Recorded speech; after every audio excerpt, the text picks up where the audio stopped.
So it's rainy days. What do? You don't want to get your camera wet. You don't want to be out. It's miserable. It's cold. It's rainy. But rainy days are some of the best days you can get some really, really creative photography. Something that other people are not prepared to do because it's cold, because it's rainy, because they're fair weather photographers, I would call it. They just don't want to get out and about. So that image there, you look at it now. There's the before. There's the after. Dull raw file, but look at all the potential. Some creative editing, and look how amazing it is. Hey guys, welcome back to TPG. My name's Shane. I'm going to show you how to do that editing. So stick with me. We're going to go through all the layers. Nothing's going to be hidden. I'm going to show you how to create the lights, the highlights, the colors, the nice vignettes, and to give you some creative juices going so you can get out and about when the weather's a bit nasty.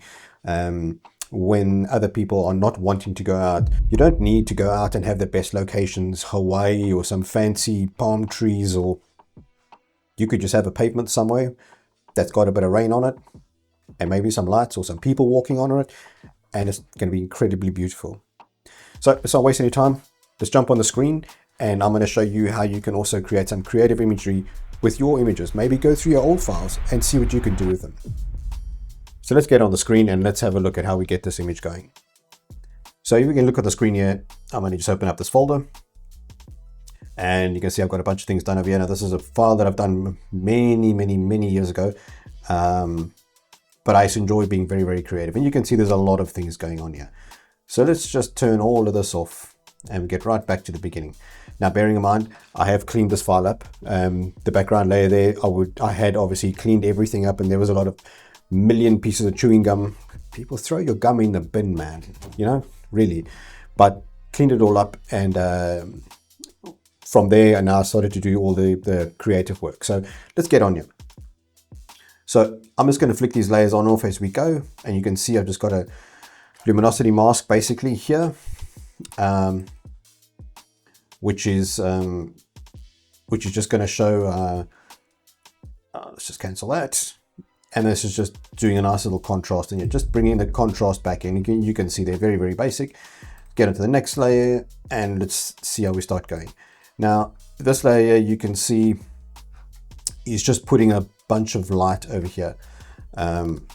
It's just all in this area just to bring some highlights here. You can see it there. Awesome. And now in the same layer, I've just taken a vibrance layer here. You can see the saturation just to boost that. And you can see, let's just get a nice little bit close, just so you can kind of see what's going on. And you can see the colors are just being boosted, just saturated nice and heavily. And there you go, very, very simple. Now this is a vignette that I have. You can brush this in manually. All you got to simply do is you can take a layer and you can brush it in. You can take a blank layer, take a paintbrush, grab any color you like. Yeah, you can see I've used like a sapphire kind of blue kind of color. And you can brush a vignette in any way you like.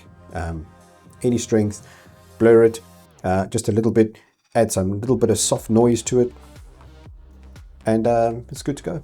Then you got a creative looking vignette like this one. If you zoom back out, you can have a look. See? Just directing where I want the viewer to look and where to look, and adding some color to it, not just darkening it down. And there's a bit of a secret. You know, you need to use color in your work as well, not just luminosity, light and dark, basically. So let's get on to the next group, and you can see there's a big change here. Now you can see I've added all the lights. And I mean, we know it's not real, but that's the point. It's meant to be creative. Now within this group, starting here, you can see there's a bunch of things going on here. So let's just knock all this off, and I think this is probably the part that most of you are probably going to be interested in. But you can see very carefully, if we just go in here, this first layer, I've just added light into it. Now what I've done, very, very simply, all I've simply done is taken a paintbrush, sampled a color which was already in the image, which was the light already from the very beginning, had a sort of yellow tinge to it, and I've kept the same color tone, just boosted it a little bit. Made the brush really large, just dotted it around particular areas, and then blurred that, and then you can add a little bit of grain as well, but you don't have to add the grain straight away. You can add that afterwards, but it just, the grain or noise, and it just helps to stop banding further along in your image once you start really pushing and pulling pixels a lot more, which I did here as well. So let's get back in here. And there you go, and you can see another big dose of light. See that? And I'm just trying to paint in almost like a bloom effect, and you can see there. Now if you look at the blend modes, very importantly, you can see that the first one was color. It's just literally a color blend mode. The next one is screen, to add some light to it. And then here we've got soft light. So that's going to add a bit more saturation, a bit more contrast to the light, and a little bit of depth to the light. So there's three blend modes doing basically the same thing. But that just gives it this nice rounded off look, which is important. So editing is not just about adding a blob of light here and whatever there. You got to create some depth to it, even though we can see it's not 100% real, but it's just a creative process that you need to just understand, and a bit of practice does that. And then obviously over here now, you're going to see quite a big change. Same again, but you can see I've added radial blur here. So basically it is just the same kind of thing. Again, adding more color to it, more light, and you can see now I've added in overlay blend mode. So the overlay gives a bit more than the soft light, bit more background boost to it, more color, more contrast, more saturation, more vibrance. And now I've obviously got another layer in here. This one being more specific. You can see I've got a mask on it over here. So now I'm blocking out some of the effect. So I'm brushing, it's very soft, but it's been brushed out in some of these areas. Now, the whole reason behind this image is just the depth. You can see I've had layers and layers and layers of light. Now the light in photography is key, isn't it? We all understand that as photographers, but this whole image only comes together because of the light reflection on the street. Other than that, it's some boring reflection on this on the pavement. But to draw the viewer into the image with the composition that I created, the light literally, you see that first, because that's just how light works. The brightest part of the image generally brings you to the part where you want the viewers to start looking. But in this case, it's the color, because it's not the brightest part of the image, but it's the color and the angle where the image just draws through. And then you look at the other details going into the black of the pavement. So the light was very important there. And just, if you don't have a graphics tablet and a pen and a tablet to actually draw nicely as you might paint, that type of stuff, I suggest get one. There's some very inexpensive ones, because a mouse is going to be very difficult. Get one, they're cheap, so you can flick your wrist when you are editing and painting in details. So you can see I've gone for another vignette here. You can see, there we go. Now this really directs the viewer to where I want you to go and where I want you to look. Very importantly, do you see how pretty that is? It's fabulous, and it's simple. It's just literally painting on light layers. I mean, if we see where we started, look at that. And that's what I mean. You see the color on the light? That's where I started. That's the color I drew from the very beginning. See? Look at that. Do you see? There's everything, if you like, overlaid on top of the actual raw file so far. And you can see, if you look at this, a very distinct cross pattern over here. And that is obviously what I used to start off the vignettes. And that gives, it really directs the people in. You can see where I've painted in. You can see, if we just take the vignettes off, there you can see all the light generated. And you can see clearly what I did there and what was painted on. You can see all the color over here, and that's the whole. Simply just paint and vignette, and that's it really, in a nutshell. But obviously I knew what I wanted to create, So I went out and shot with a purpose. I didn't just go randomly take a picture, go, oh, well, now what can I do? You know, when I knew I wanted to go, it was a rainy, crappy day. I wanted reflections of the street, people walking with umbrellas, you know, and that type of stuff. So when I saw this, I thought, that's pretty cool. Yep. And I looked at it, I'm like, okay, I can paint in here. I can add some details here, get a big vignette, and then see where it goes from there. So I had a base plan of what I wanted to do. And that's the biggest thing. At least have some idea when you get there and go, ooh, I watched that video from TPG, and Shane said I could paint here, and I could paint lights on the lighthouse, and I could make the sky and the sea really, really dark and paint a beam of light into it. By all means, you can do anything you like. Have some fun. It's your image. You be creative. I'm just trying to show you how you can get creative on days when you might not want to really go out. So the next layer we're on here is a camera raw filter. Literally just that is just adding a bit more, another section of light here,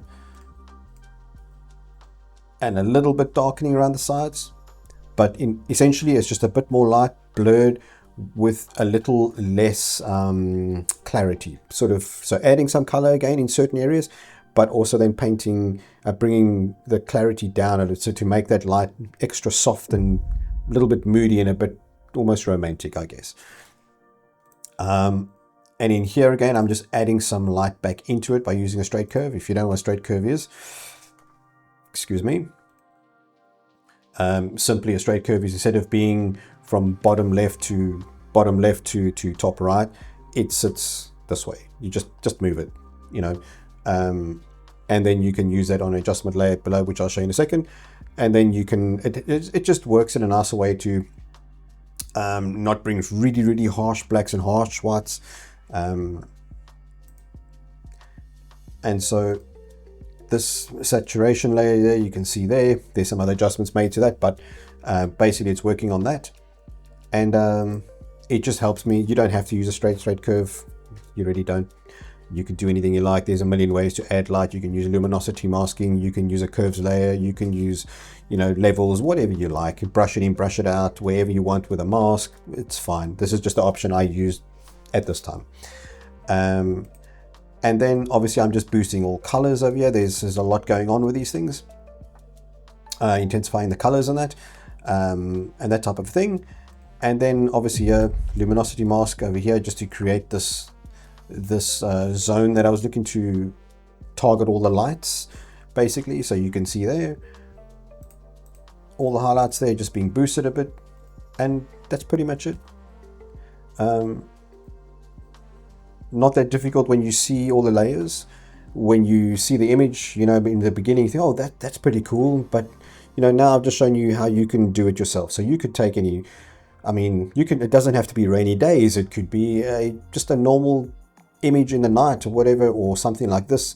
You know, and you can paint colors in, you can use it to create creative vignettes, stuff like that. So don't feel like you have to do it only on rainy days, but just go out when the weather's not its best, because when it's a little bit darker, the colors can stand out a little bit easier and you can be more creative with it. But let me just have a bit of coffee here before it gets ice cold. It's cold, yes, I don't fancy iced coffee. So I hope this has somehow inspired you a lot, to just see a little bit behind a creative process on some images I've done. I love doing work like this. I like doing people work. I like adding, you know, I like doing fine art architecture as well. You know, I don't always show that stuff. But yeah, I will, you know, if you want to see some fine art architectural stuff, drop me a comment and I'll show you how to kind of do that. It's a really, really intense black and white work. I used to do it quite a lot back in the day. But what I'll do is I'll maybe update it and show how I can actually use the newer software like DxO, which I use a lot. Obviously there's no DxO involved in this back then. And so literally, you know, using the new tools make it far easier, making selections and things. Like back in the day, you'd actually use the pen tool and go around everything and really refine the masks. And nowadays you just go bonk, you know, I mean, select subject. So, but I hope this helped you. If you got any questions about this, or you want to know some other things and stuff like that, drop it in the comments, and I'll be more than happy to help you out. If you would like to learn anything else, or something you've been struggling with and you want to understand something, drop that in the comment. I'm always there to help you out. So keep being creative. Don't be boxed in by social media and Instagram, and these people are doing it like this and like this and like this. Get creative, add color to work, add color overlays, make them blue, green, whatever you like, and then go from there. Have some fun. It's your photos. I just hope this inspired you in some way to show you that you can be creative and create different work from a very, very standard raw file. Something that you thought, it's one of those. Anyway, I'll catch you in the next video, and keep being creative.